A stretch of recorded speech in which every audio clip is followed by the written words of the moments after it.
അഫ്ഗാനികൾ ദിയോബന്ദികൾ ആണ്. ഇസ്ലാമിലെ 2 school of തോട്ടാണ് ബറേൽവിയും ദിയോബന്ദിയും. ബറേൽവികൾ ആണ് സുന്നികളും തെഹ്രീകെ ലബൈക്ക് അങ്ങനെയുള്ള ആൾക്കാർ.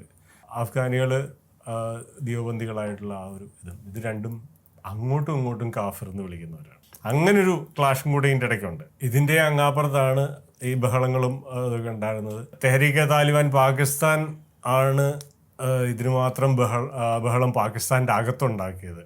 ഇന്നിപ്പോൾ മുത്തക്കി അഫ്ഗാൻ്റെ ഫോറിൻ മിനിസ്റ്റർ, ഇന്ത്യയിൽ വന്ന ഫോറിൻ മിനിസ്റ്റർ, അദ്ദേഹം പറഞ്ഞിട്ടുണ്ട് ഞങ്ങൾക്ക് തെഹ്രീകെ താലിബാൻ പാകിസ്ഥാൻ്റെ ഒരൊറ്റ മർക്കസ് പോലും അഫ്ഗാനിസ്ഥാൻ്റെ മണ്ണിലില്ല. അത് അന്വേഷിച്ച് പാകിസ്ഥാൻ അഫ്ഗാനിസ്ഥാനിലേക്ക് വരണ്ട എന്നാണ് പറഞ്ഞ് വരുന്നത്. ഈ തെഹ്രീകെ താലിബാൻ പാകിസ്ഥാൻ ഉണ്ടാകുന്നത് എങ്ങനെയാണെന്ന് വെച്ച് കഴിഞ്ഞാൽ അഫ്ഗാനികളായിട്ടുള്ള 70 ലക്ഷത്തോളം ആൾക്കാർ പാകിസ്ഥാൻ്റെ അകത്തുണ്ട്.